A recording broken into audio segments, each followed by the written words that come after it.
All right, well, welcome officially, you guys. My name is Whitney or Whit. I am a GRE instructor here at Manhattan Prep. I've been with the company since 2010. So this February will be my 10-year anniversary, which is kind of exciting. Happy New Year. Happy first prep hour of the new decade. I know that a lot of folks have just started their GRE studies or are just coming back from the new year. And I thought that tonight could be a really fun opportunity to do a big, broad overview of the test as a whole. We're going to run through the format of the test, quite a few things on the agenda. But we're going to look at the big picture structure of the test. So we'll look at the quant, the verbal section, and the essay section. We'll also dig in a little bit on quantitative comparisons, one of the question types in quant, and vocab-based questions in the verbal section. So I want you to walk away with at least one trick up your sleeve for each of those question types when you leave tonight. And then we'll talk a little bit about what some of the study habits of what I'd say the pros are. So what is it that we here at Manhattan Prep recommend that you do? So in terms of study materials, not necessarily what books to buy, but what sorts of tools you want to have around you while you're studying. And then a little bit of a note on how to review. If you want a more detailed discussion about how to review, check out, we've got a free prep hour from December that walks through question type by question type, how to review. And we'll talk a little bit about how best to schedule your time, because I'm sure for many of you at the beginning of the year, you're back to work and things are getting a little hectic already. So how best can you start to schedule your time so that you can make the most of it and still have a life outside of the GRE. Finally, we'll wrap up with some discussion about what it means to begin to set your GRE score goals and to think about the timeline, especially if you're going to include a course or study, more official study before taking your exam. If you guys have any questions along the way, please, by all means, let me know. As you can probably hear, I'm a little bit on the voice losing end of the spectrum, so I'll be drinking some tea, so hopefully that won't disturb things too much. But let's get going. Do me a favor, show me a round of hands if you are pretty comfortable with the big picture structure of the test. Okay, cool. So we can move through this relatively quickly, start to get into the individual question types themselves. So just a reminder that the GRE basically has three sections, a portion where you're writing an essay, a portion where you'll get a verbal score, and a portion where you'll get a quantitative score. Excuse me. So the essays will always come first. A little bit of a note on those. They're each half an hour. It's use it or lose it time. Once those are scored, we'll look at those a little bit later tonight. Once those are scored, each one independently, you'll then get a combined score from 0 to 6. The verbal score is going to come from two sections of the test, two 30-minute sections. Each of those will have 20 questions apiece, so about 1.5 minutes per question. And the individual question types for that section are reading comprehension, which makes up about half of the verbal section, and then text completion and sentence equivalence for the other half of that section. You'll get a score there of 130 to 170. And then finally, your third score that'll be reported is another 130 to 170. It's also two sections, this time 35 minutes each, 20 questions each, so about 1.45 minutes per question for quant. And it's made up of three basic question types. The one we'll talk about tonight, quantitative comparisons, will be about 1/3 of the questions that you see. And then discrete quant, and then working on evaluating a specific data set for data interpretation. Cool. So your test day experience, for those of you that may not be entirely familiar, you will see the essays first, followed by 5 different quant or verbal sections. There'll be a mix. There'll be 2 quant, 2 verbal, and then there'll be 1/3 of one. So you'll either see 1/3 quant or 1/3 verbal. It'll count as an experimental. You do get a 10-minute break. Again, this is all assuming standard timing. You haven't been offered some sort of extended timing or accommodations. And then the content sections themselves can come in just about any order. Right? So fresher here, you're looking at a 4-hour exam. What does that mean for your studies? It does mean that you need to be taking practice exams, not every day, not even every week, but about every other week, you should be taking a full practice exam that includes both essays, and usually practice exams only have 4 sections, so they won't have the experimental. But even with that, you should be sitting down to take a full exam so that you can mimic that experience. So don't skip the essays just to save time. Again, the order of the content sections can come in any possible order. You might see verbal first, you might see quant first, you might see a couple of verbal or a couple quant in a row, and then the location of the experimental is also completely up in the air. So it could be the first content-based section you see, it could be the last, it could be anywhere in the middle. So the experimental section is not something that you'll be able to identify.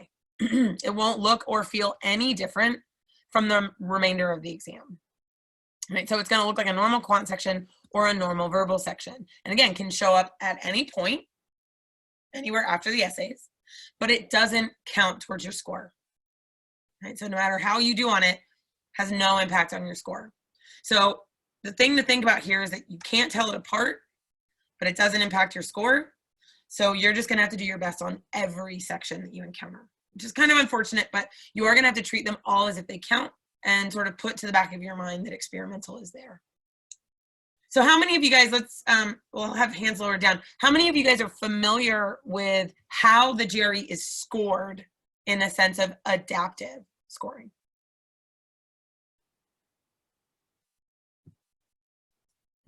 Okay, so this is usually the area that most folks, myself included before I started taking the exam, really aren't familiar. And so the GRE is adaptive in the sense that there is a way in which it gets harder if you do better or gets easier if you're not doing quite as well. And then part of that adaptivity is going to influence your final score. So if you're doing well and you get kind of handed a harder section of questions, your overall score will be better. So the way this works is that for a moment, pretend the experimental doesn't exist, because for scoring, it doesn't.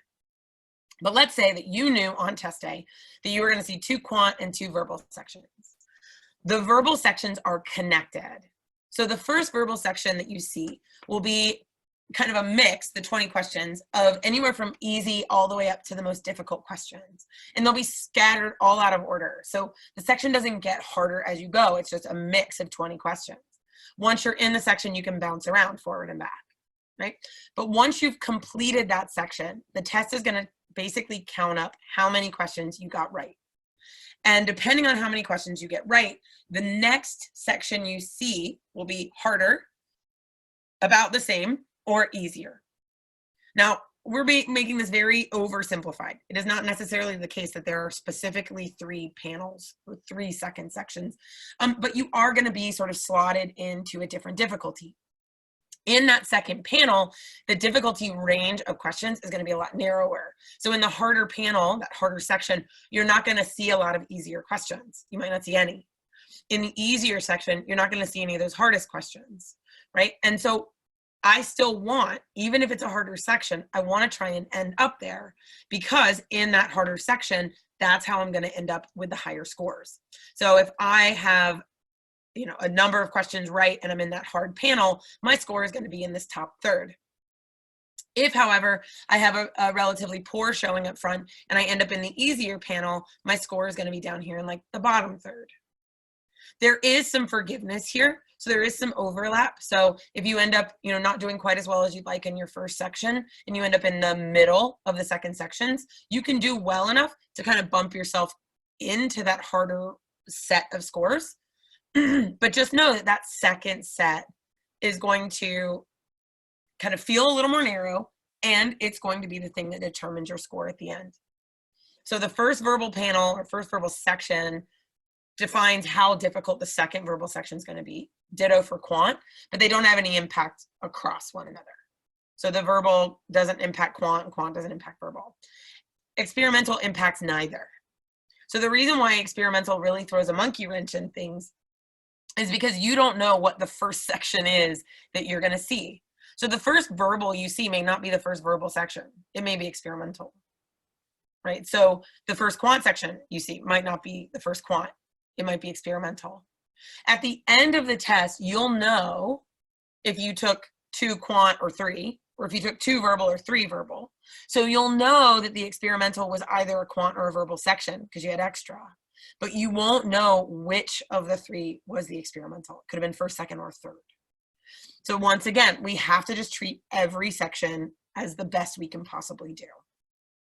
It is about the number of questions that you get right. Just know that you do not have to get every question right, not even close, in order to get yourself into that harder second panel. Harder second section. Cool. So any thoughts on adaptive? Because we're going to dig in a little bit more about this, but any questions up front about what it means for something to be adaptive? I answered a couple that came through privately, but I wanted to check in before we dig in a little bit further. Okay. So during each section, you do have navigation tools, right? So once you're inside a 20 question section, you can bounce around. So you're welcome to move forward and backwards. You can even mark things for review or click on the review screen and it'll show you which questions you've seen, which ones you haven't seen, which ones you've answered or not answered. And for verbal questions, some of them will show you if they're incomplete because they have multiple parts. If you're in the quant section, you'll have a calculator. Right? So all quant sections do have a calculator, so good news there. Yeah, and you can navigate around as wanted. So a couple of things. You can mark things as an opportunity to come back. We want to be sort of sparing about that, though. Now, you should put down an answer for everything. There is no penalty for guessing. And as we mentioned before, to get a better score, you just have to get more right? So if you're struggling on a problem, guess. You might flag it to come back, right? You might mark it, but you should absolutely put something down, even if you plan on coming back. Because if you run out of time and you can't make it back to that question, it would be good if you'd gone ahead and put something down for it. So you don't get this penalty. Don't leave things on the table, right? So don't leave questions not seen. Don't leave questions not answered or incomplete. Get something down for everything. And then this is the big one. It is more about the number of questions you get right. And the section difficulty within a section is all over the place. So rather than spend all your time stuck on some of the earlier questions, you want to learn to kind of skip past things that are tough so that maybe you come back to it, fine, but there might be easier questions on the other side of that one. So rather than say stall down on question 6, question 7 or 8 might actually be pretty easy, or at least easy for you. And so you want to start to practice with letting things go and maybe marking them to come back. But even as you work on practice problems, forcing yourself to put down an answer, right? Even if you're like, I have no idea what this is, I'm going to guess C.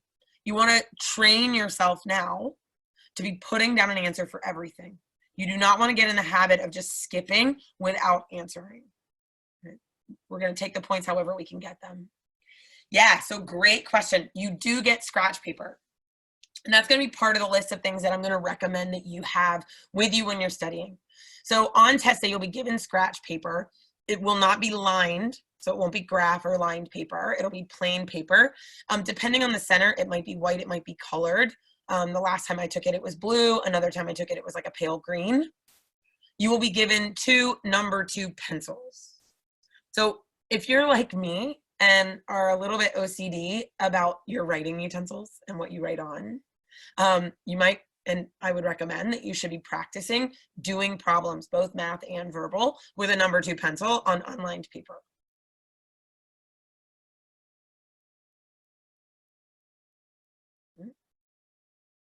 Cool. That's a wonderful question, by the way. Thank you for asking. Awesome. So last little thing about sort of the big picture of the test. People are often like, I don't even know, like, how do I register? What does it mean to report my scores? How often can I take it? So let me see in the chat window if you guys know, how long is the GRE score good for?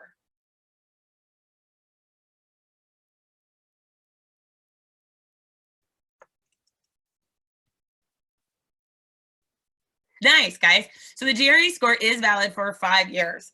And so from the date that you take it, right? So let's say you went and took it in February, you have 5 years to apply to your program with that score. So even if you're a little bit on the fence, it's a good idea to go ahead and, get yourself studying and taking it anytime that you've got some room in your schedule. Now you can take the test 6 days a week, year round. Now some locations change which day of the week it's off. That's somewhat rare, but here in the United States, Sundays are the day that are typically the not offered day, but check at your local centers to see some places it's Saturday instead of Sunday.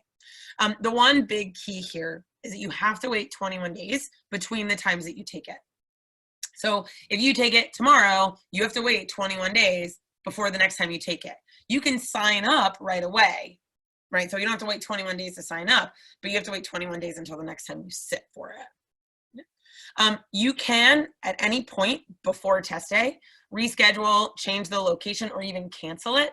You just have to give them up to 4 days notice, right? Within 4 days, that's it. You just cannot show up, basically. Or, I mean, you can cancel, but you'll just get none of your money back. And so right now, I believe the limit, and I don't know that I have it on here, I believe the limit for number of times per year is, I think it's still 5 times per year. But that one you'll also have to confirm with the site. I just always like make sure. There is no lifetime limit, but there is a 5 time a year number of times you can take it. So you can't take it every month, basically.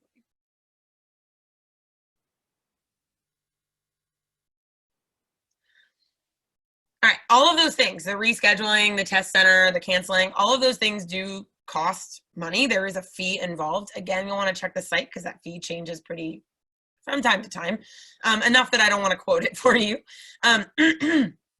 But you can do all of those things. So do know that if you go ahead and sign up for it and you change your mind, something happens, that you do have the ability to reschedule for a nominal fee.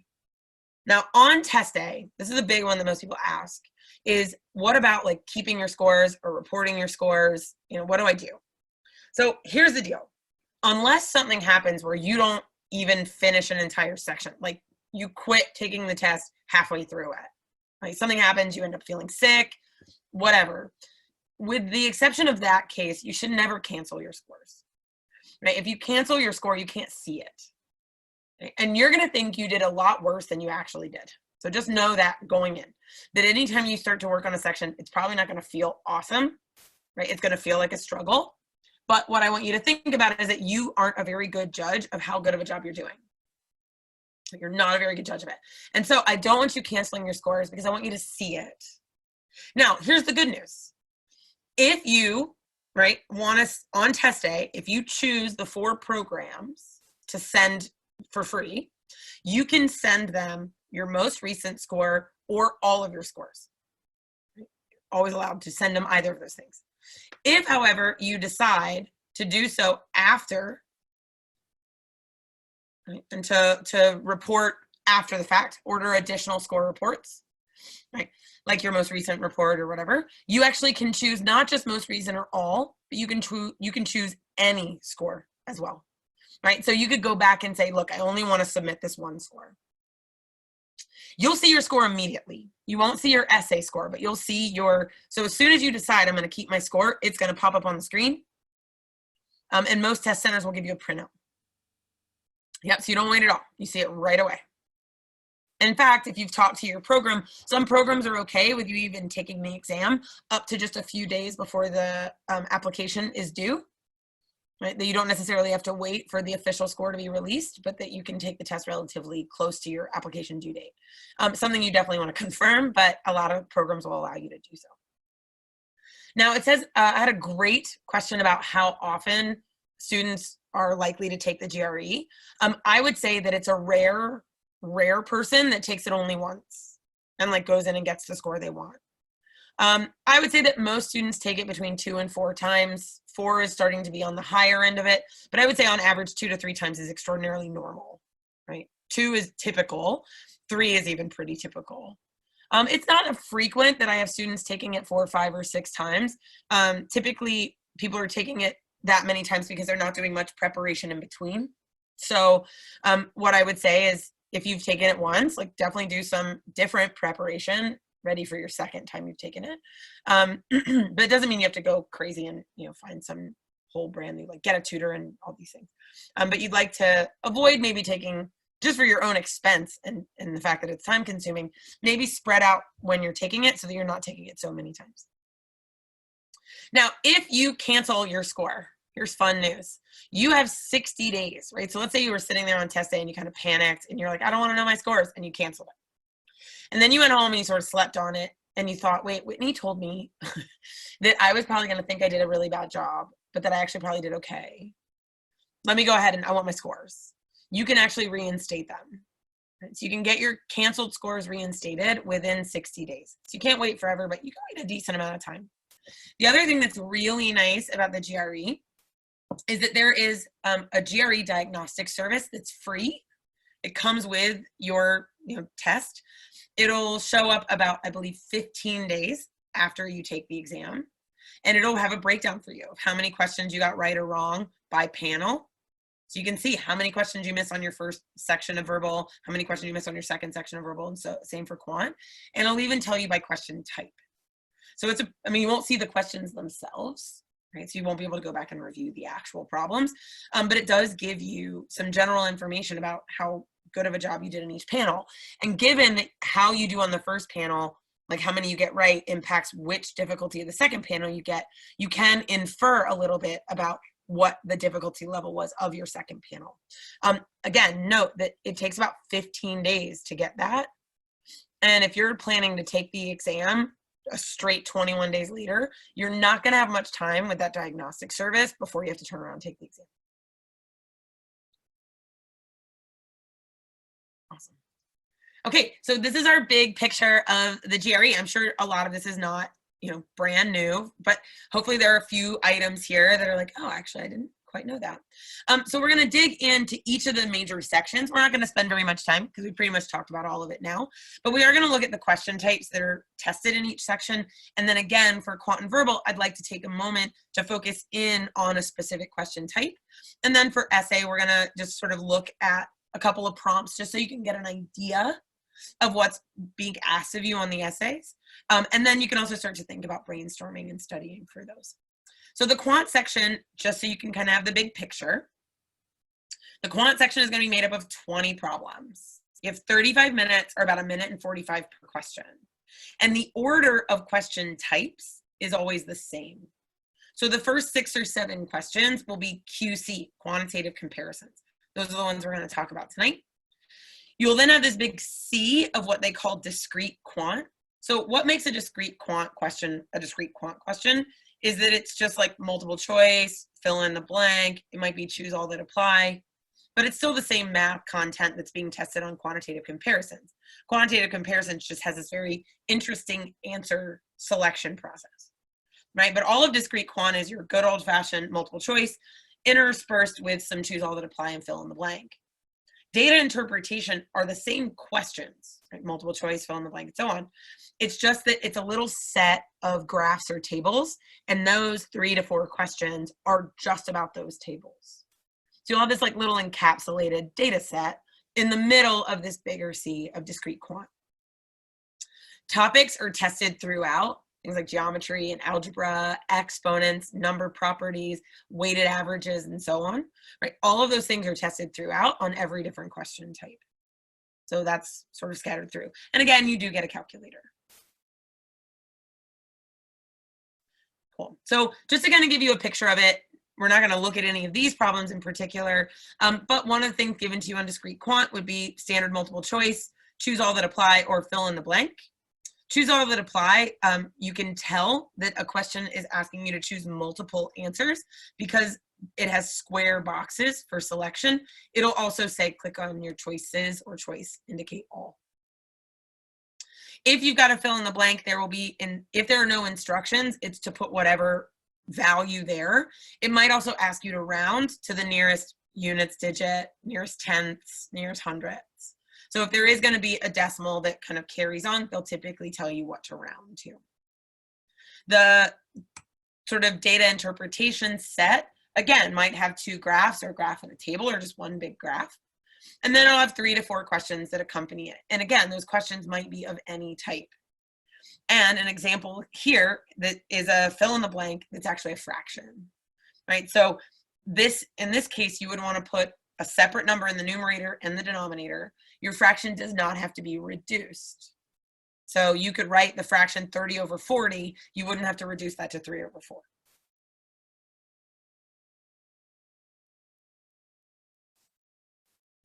All right, so the one that we're going to talk about today, and we're not going to do this problem just because it's geometry and there's a lot involved, but what we're going to look at is quantitative comparisons. And what makes QC interesting and potentially annoying is that it doesn't feel like a math question that you're used to. You'll be given an upfront piece of information, right, potentially, and then you'll be given 2 quantities, quantity A and quantity B. And as you can see from the answer choices, your job is to determine which of those two quantities is greater. So is it quantity A that's bigger, B that's bigger? Are they equal, or do you not have enough information to be able to tell? So we're going to look at one. Right? So we'll look at this very overly simplified one. For this problem, I want you to type to me, what do you think the answer is to this QC problem?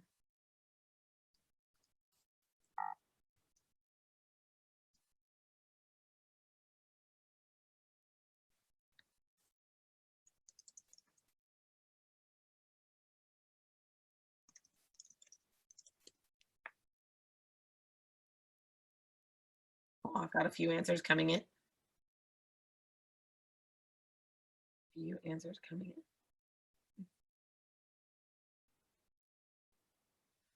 in. Nice. So one of the things we want to think about, right, and I'm going to give you the two-step process for QC. It's pretty straightforward.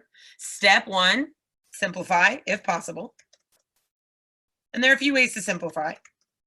You can simplify the upfront info.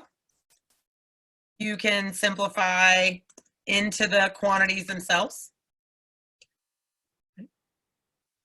And then the second step is going to be, if you need to, pick numbers. So in this case, we can simplify. I see that x is equal to 2. I'm going to plug it into my quantity A. Quantity A is now 4. Quantity B is 5. Quantity B is definitely bigger, and so the answer here is B. Quantity B is bigger. I know, very simplistic. I promise, I know. But it was just a chance to see kind of what type of problem QC is. So let's try a real one. Let's try a real one. Your answer choices are down at the bottom left. You have about a minute, and typically a minute 45, but for QC, we want to finish them faster. So I'm going to give you a minute 15 to answer this question.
All right, so that was about a minute 15. I have a ton of answers coming in. And the vast majority of the early answers that came in were answer A, that quantity A was greater. But then I had some folks change their minds. So here's the deal with QC. Here's the big thing I want you to walk away today, is this idea that you are trying desperately to prove D. You want to prove that the correct answer is D. Now, it's not always going to be D, so we may fail to prove it, but at least that's our attempt. So what we're going to do is we're going to simplify first. And since I was given information that x is equal to 2y, I'm going to plug that in. I'm going to let quantity A be 2y up against quantity B's y. Now, a ton of you guys said A, because it would seem that 2 times y is always bigger than y, but that's not always the case. So here's your trick. We're going to think about picking numbers, and you can pick any number you want. So let's imagine that y is 1. Right? This quantity is 2, this quantity is 1. That makes quantity A bigger. Now, just because quantity A might be bigger doesn't mean that it's always bigger. And that's what these answer choices mean. These mean always. Quantity A is always greater, or quantity A is or quantity B is always greater, or they're always equal. If I can show any situation in which they're not always, then I'm in good shape. So type it for me in the chat window. What is a value for Y that would make these things have a different relationship, where quantity A wouldn't necessarily be bigger anymore?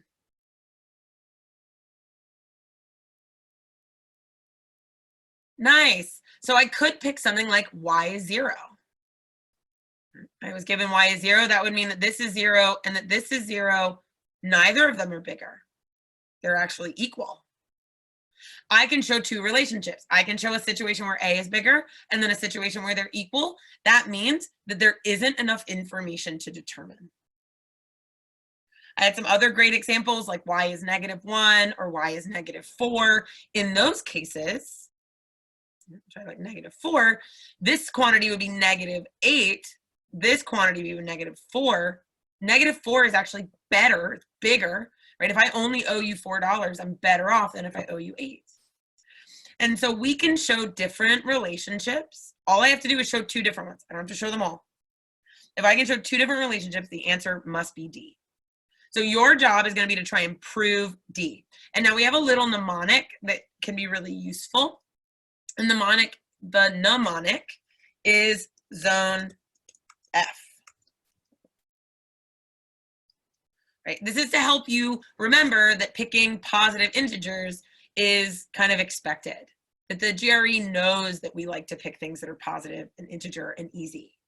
And so we want to think outside that box a little bit. So this will remind us to pick numbers like 0, pick 1 because weird stuff happens, to pick negative numbers, extreme numbers, which might mean extremely large or extremely small, but it might also mean extreme for a range. So if I knew that X was between 2 and 4, I don't want to assume that X is 3.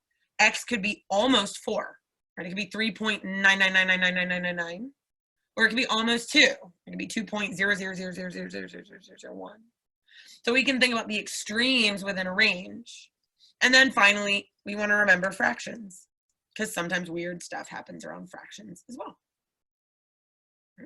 So given this, that we're trying to prove D, that you want zone F as a way to help you remember what you can test, we're going to try one more. So let's try this QC problem, and I'll give you, again, about minute 15.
All right, so that was your minute 15.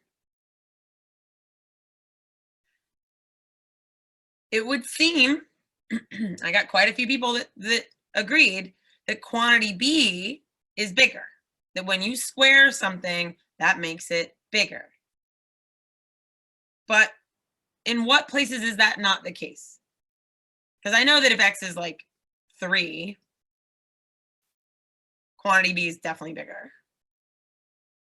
Yeah, things like X is 0 or 1. Right? This would be 0 or 1, and this would be 0 or 1. They'd be equal. Or, yes, fractions. If X is a half, right? X is 1/2. If I square it, 1/2 times 1/2 is actually 1/4. If I have half an apple, that's like more than 1/4 of an apple. Yeah. When x is negative, though, be careful, because if x is a negative number, anytime I square a negative number, that makes it positive.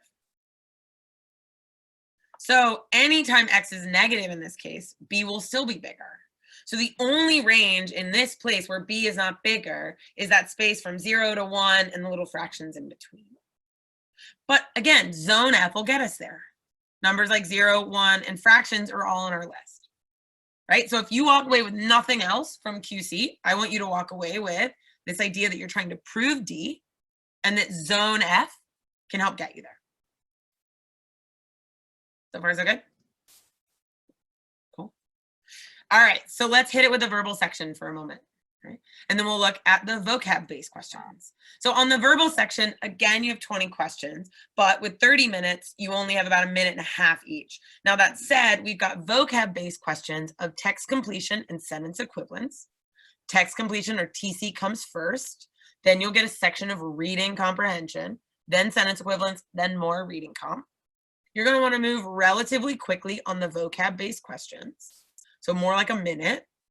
So that then you have more like 2 minutes to answer all of the questions where a lot of reading is involved.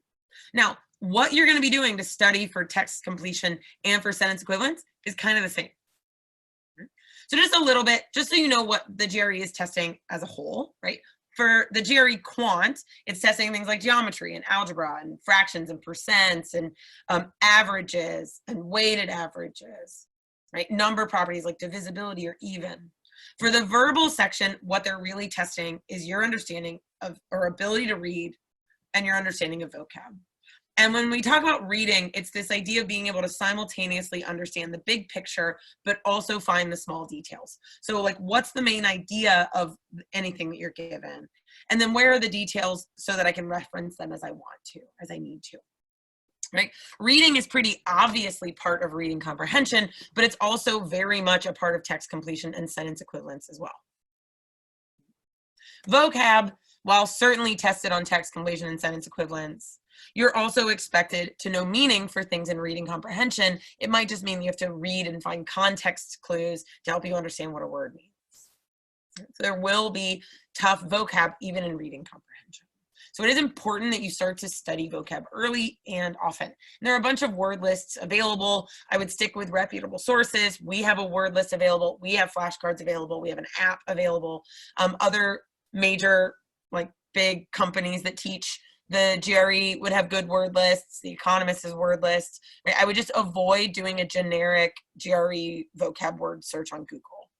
Go with a reputable source. Even if there is a nominal fee, it's worth it so that you're studying the right words.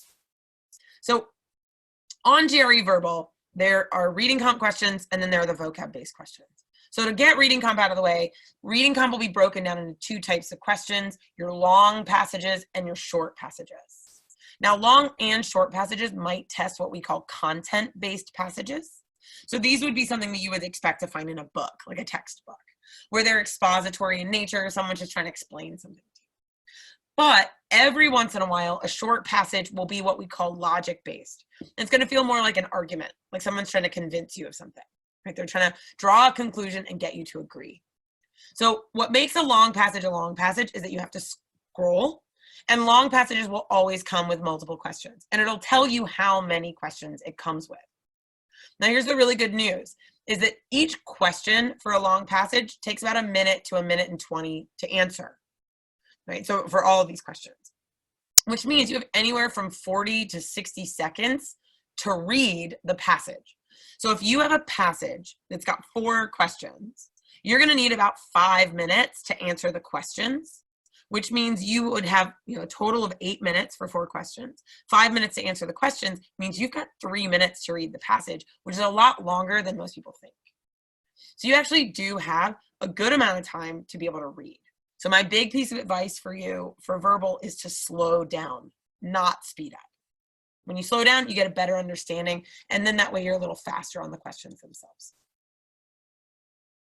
Short passages might come with more than 1 question.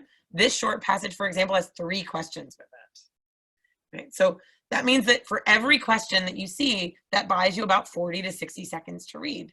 So with 3 questions, you would have, if you wanted it, 2 to 3 minutes to read this paragraph. More than enough time. Short base passages might also come with a single question, right? So that's fine too. And then a logic-based passage. So anytime you read a passage that feels like an argument, it's only ever going to have the one question. Sometimes you'll see things like choose all that apply. They're particularly frustrating. I don't like those. You might have a scenario where you're asked to click on a sentence based on what that sentence does.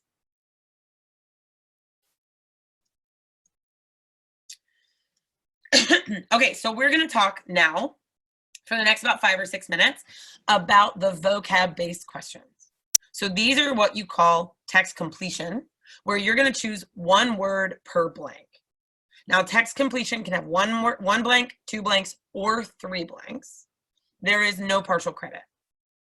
Okay, no partial credit. So you have to get the right word in every blank to get credit for that question.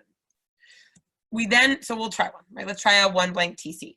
What I'd like for you to start to practice doing is when you see the question, ignore the answer choices at first, and instead write down on your page the question number.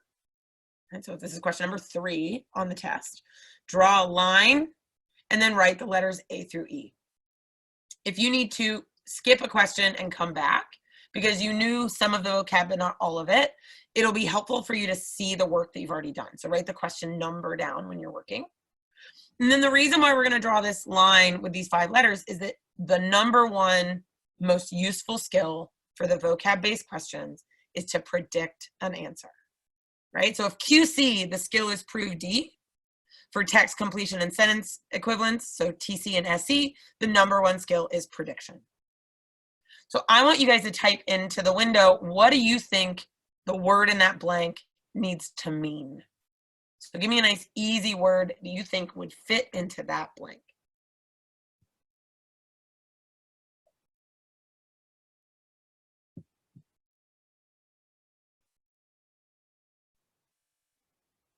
Nice. I'm getting a lot of comments, right? And I've got a few different answers. And one of the things I really like about the answers that I am seeing is that you guys are all picking words that I think would be commonly associated with the word simple. So these would be words like difficult, this long, complex, hard. If what I'm saying is that the sentence is not something because it is simple, here's where we want to be very precise. So there is a skill in prediction. This word, as you guys have all kind of correctly evaluated, is going to be the opposite of simple. Right? And so what I'm looking for is the exact opposite of simple. Right? So the opposite of hard is less likely to be simple than it is to be easy. Right? Simple doesn't necessarily mean easy. Just because something is simple, handful of simple steps, doesn't mean that it's the easiest thing you've ever done. It may take a lot of skill. It's just simple pieces. And then something that's long isn't automatically the opposite of simple, right? Just because something's short doesn't make it simple. And so what I think you want to start to sort of come up with is that sometimes your answer choices can be very close in meaning. And so we need to be very precise with our fill-in, so to speak, our prediction. And I think for this one, something like complex, because that really is the opposite, the antonym for simple, is a really great prediction here. Once you have a prediction, your job is then to go and look at the answer choices and decide on which one's the right answer. You will often have answer choices that are the opposite of what you want. So in this case, the word clear would be the opposite of what we're looking for. You might have some that are somewhat unrelated or a little bit more distance related. So words like ugly, and in this case, even long, right? Because short doesn't make something simple. We're down to 2 that are a lot closer in meaning. And so we are really looking for the synonym for complex. What do you guys think? What's the synonym for complex?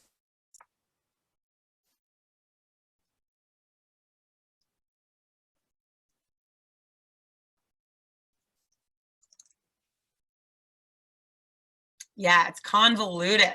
The synonym for complex is actually convoluted.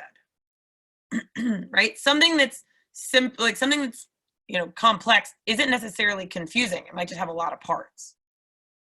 Like, it's a complex set of steps that I have to do, but I'm not confused about them. Right? They're clear, but it's complicated. There's a lot of pieces. So convoluted is the direct synonym for complex. One way to think about this as you're making predictions and then evaluating answer choices is sort of like a Venn diagram. The complex and something like confusing are related. They're definitely related to one another, but they aren't kind of exact overlaps. Whereas something like convoluted and complex are really overlapping. Right? Like they may not be the exact same word, but they're basically the same word. So what we want is we really want to rock this, we want to rock this prediction. The same is going to be true for sentence equivalence. So the difference between for text completion and sentence equivalence. Text completion, it's one word per blank. You could have as many as 3 blanks. Sentence equivalence is 2 words for the one blank, and there'll always be just one. And the 2 words are going to be synonyms or near synonyms. Yeah? So let's just try a kind of upfront one. It's the exact same idea. You're going to take, question pops up on the screen. You're going to ignore the answer choices for a moment. You're going to write down the question number that you're working on. And so let's say this is question number 12. And then you're going to draw a line because that's where you're going to write your actual prediction. And then you'll write down 6 answer choices because for sentence equivalence, there are actually 6 choices. So it's the same one again. The sentence is not complex because it is simple. And now I need 2 words that mean complex. And we know this time, right? It's not clear. It's not long or ugly. And in fact, it's not confusing. It's convoluted and complicated.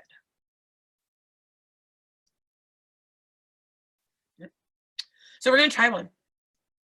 You want to be able to finish these, and I'm going to give you the all the answer choices, but I want you to practice coming up with your fill-in first. Actually, no, that's not true. I'm not going to give you the answer choices at first. Okay. Here you go. I'm going to give you a minute to read this and then send me a message of what you predict for that fill-in. What do you think? What's the word that would go in that blank?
Nice. So I got a lot of answers a little bit all over the place.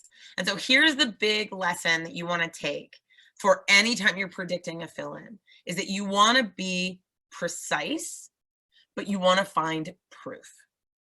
All right. So somewhere in this sentence is going to be proof for what that blank means. And so I got a bunch. I actually got 3 people said words that were essentially modest. And then I had a couple people say words like precise and accurate, and together.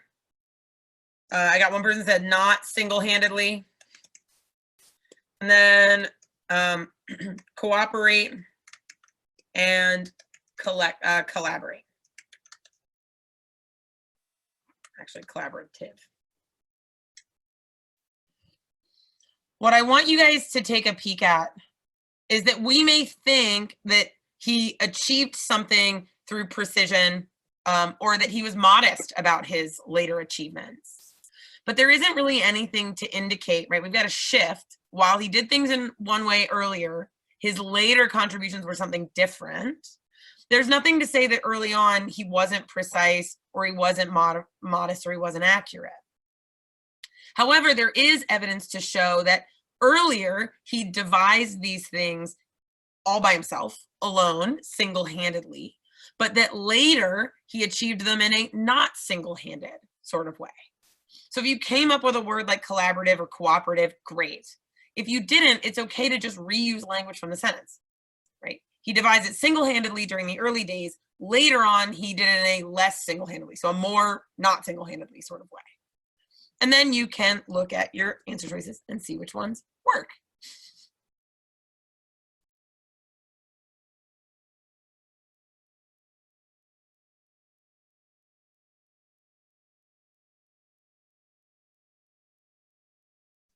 And so there they are. There are two choices, collaborative and cooperative. Nice guesses for several folks. Right. Solitary would be the opposite, because he did it single-handedly before. We don't want him doing that again. And they're an independent, same. And then there's nothing to tell us unplanned, right? There's nothing to indicate that he did it in a planned or an unplanned way. So I bring this one up because anybody know what decorative means?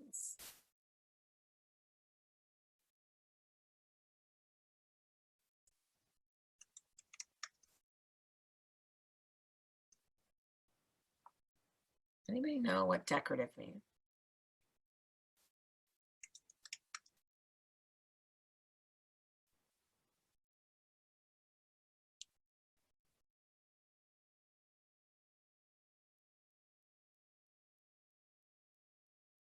Yeah. So when you work on these problems, you are going to encounter vocab you don't know. Right? You're going to encounter vocab you don't know. And I'm going to encourage you guys to write the word decorative on your paper. Right? This is a word that is very GRE likely. Words like anachronism, obdurate, juxtapose, that sort of thing. Jargon, though, is not tested, right? But what we're looking for is, this is why we want word lists. And so what I want you to think about is to create a flashcard for a word like decorative or any other word that you encounter. And my encouragement here, and so here comes, now we move into sort of some of the study tips. Don't write flashcards like this.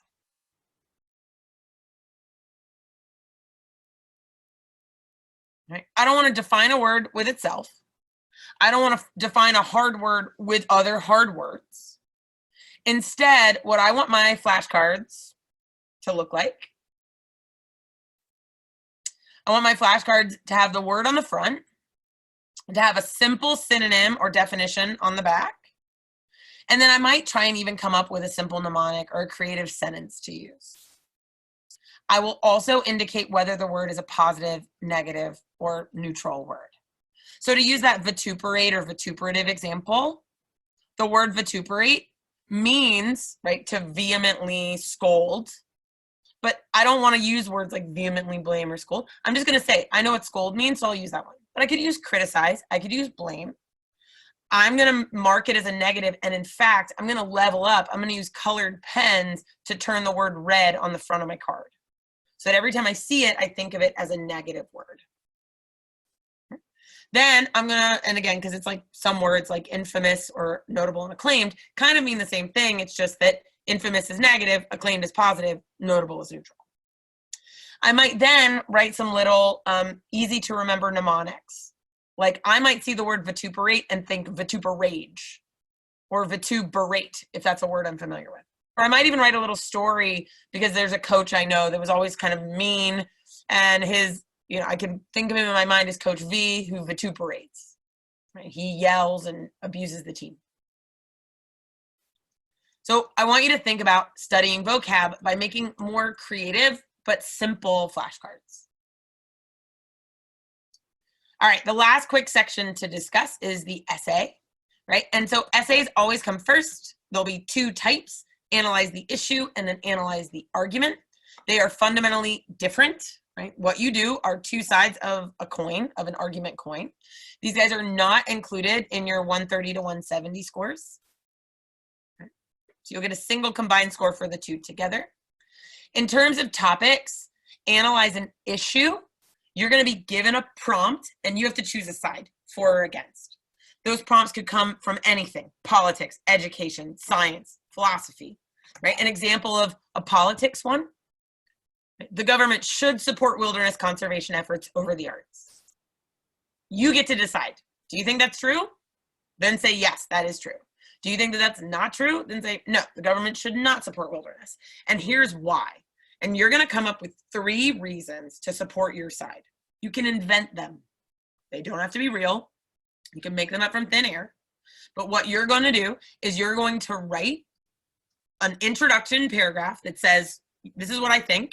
You're going to write 3 paragraphs that say, here's the first reason why I think it, second reason, the last reason. And then you're going to write the same paragraph again at the bottom, which is like, because of these reasons, this is what I think.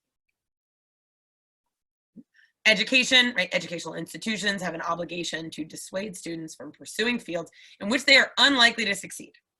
So if you think that schools should absolutely try to move students away from programs where they might not do well, then you would agree with this. If you disagree with this and you have, good examples to back it up, then great. Again, make them up on your own. Now, an argument, and so I'm going to let you read this one. An argument is not going to be a place where you get to choose. It's going to be a situation where someone else makes the call. So give this guy a quick read.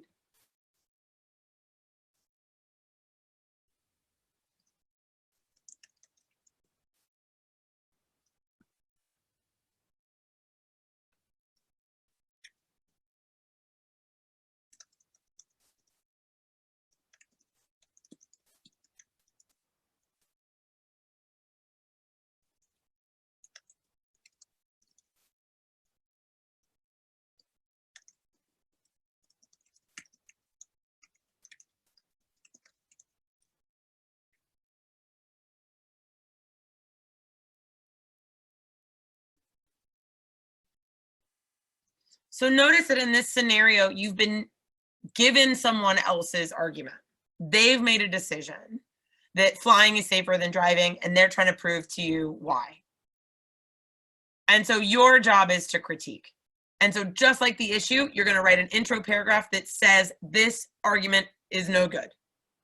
You're then going to give 3 reasons why this argument is no good.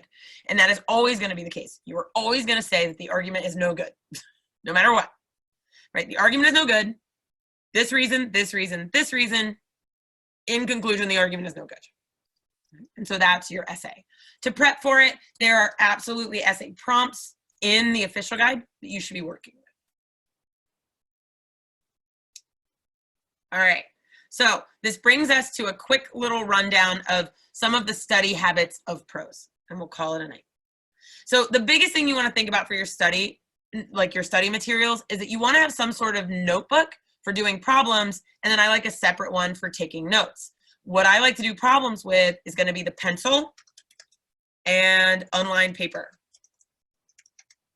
I want to use material to do problems that looks just like what I'm going to be using on test day. I want blank index cards with colored pens so that I can write flashcards for vocab as I'm working. As I come across words that I don't know, I want to make a flashcard for them. You should also have a notebook that has your big picture takeaways. So what did you work on for those 15 minutes? What are the 2 things you want to remember from that study session?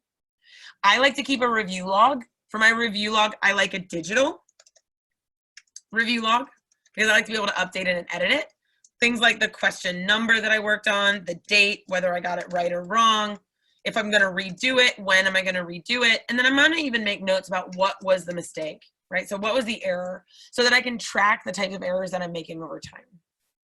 And then always have a calendar with you so that you can physically put your study time on the calendar, right? If you put the study time on the actual calendar, you'll then make the time for it. You'll absolutely make the time for it. And then, of course, you'll want whatever materials it is that you'll want to be using you'll want to have those in your stack to take with you as well. All right, so once something's on your calendar, right, the last little piece to kind of talk about is like, well, how do you review? And, you know, spoiler alert, you're going to want to go and find our free prep hour in December, where we cover in detail how to review. But here's the hint. You're not just going to read explanations, and you're not just going to skip over problems when you get them right. You're going to work through all problems a second time, and you're going to use the explanations as a hint rather than as reading material. All right, so how do you schedule time though? Right? Like, how do you make space in your study life, right, in order to be able to actually study, right? And this is the big one. People are like, I don't have time, I'm so busy with work. And so what ends up happening is that people do a ton of their homework, like, or on one day, right? They do all their homework on a single day. And that ends up working for like 2 weeks, and then they feel crazy because they're tired of doing 7 hours of homework on a Saturday. And oh, good question in the background. You do have an unlimited amount of paper, but they only give you a small stack at a time. If you fill that up, you just raise your hand, they'll bring you more. And they'll take yours and they'll bring you more. So here's the deal about a sample study session. I want to give you this idea. If you have 30 minutes, that's plenty of time to do 5 or 10 problems from either like homework or like a task that you're working on. You may be working with a tutor, you may be working in a class, you may be even working with like a self-study, but that assigns homework, like our Interact product does assign homework. So 30 minutes is enough time to do 5 to 10 problems and then review them. If you have an hour, you've got that, you can review. You could also review any relevant chapters from any strategy or problem guide that you're working with, right? You can revisit old problems. So you can actually get a lot accomplished. And then the big lesson is to do short but frequent. So tally up your hours. You're looking to do about 6 hours a week. If you could aim for 10 to 12 wedged in and around, you're going to be able to get in and out of studying within about 8 to 10 weeks. Let's call it 10 weeks, right? If you can do about 10 to 12 hours a week. You're not going to want to do much more than about 20 hours a week, even if you're not working. Right? 10 to 12 hours a week is a lot if you're working full-time. If you're not working full-time, don't treat this as a full-time job. You'll just burn out. Make room in your life to refuel, plan fun stuffs, and then put it on your calendar.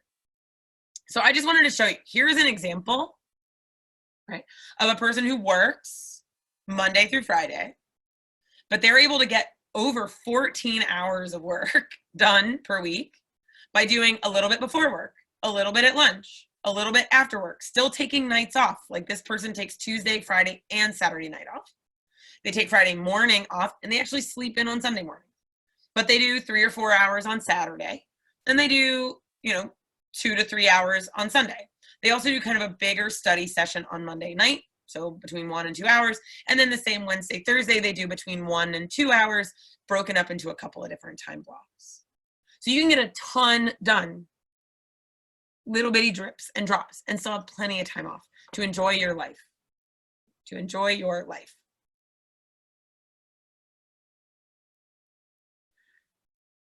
So last but not least, we set our goals, right? We want to set your score goal and then decide what that means for studying. So if you're going to study, right, like first you got to know what are your goals. And so the way we find our goals, well, for quant and verbal, you have to go and check out the schools and see what it is. You're going to find the school that you're applying to with the highest median score. You're going to target that, and then you're going to add 1 to 2 points as like this is what I want. That's my goal. It's not my floor, but that's my goal. For the essay, you'll do the same. You'll find the school that you're applying to with the highest score, and then give yourself a half-point buffer as a target. And then set a floor. What are the median scores of the easiest places that you'd still want to go? That's where I want to get. I want to land at least there. Once you know your scores, then you can start your timeline. So when are you going to be ready? Well, what I'd argue is that most people need at least 8 weeks or so, right? So your main study will be somewhere between 7 to 9 weeks, completing like a 12-hour kind of amount of homework or amount of study each week with some organization. What I then say is that you want 2 to 3 weeks where you're not actively studying, but where instead you're just reviewing. So this will be if you want to think about it this way, this will be active studying. So let's call this 8 weeks of active studying. Then you want 2 to 3 weeks of review and taking practice exams. And then you're going to take your practice exam. You'll have to wait the 21 days and be ready to take your second one. Right?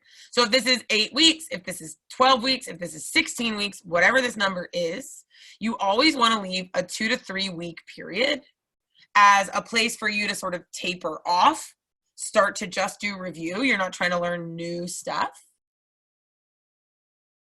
And so essentially what you're going to be working on is learning and practicing. And then those last 2 weeks before the exam, you're really starting to tailor in just doing practice exams, about 1 a week, and just doing review. Right? So as you're looking out into the future, you want to start to back up. Like, all right, here's my test date. 2 weeks in front of that, I need to just be doing review and maybe 2 practice exams. Up to that point, I can do new information. Right? If you need help with figuring out what to do and when to study, by all means, check us out. We've got all kinds of upcoming classes. You can try any first session of in-person or online for free. And you can even try out a trial of our GRE Interact product, so our asynchronous online product. We've also got tutoring and books and an assortment of other ways to help you study. And so if you need us at all during your GRE kind of preparations, we're here to help. We'd love to. Otherwise, have a very happy new year, a very happy new decade. Have a wonderful rest of your evening, and hopefully we'll see you around.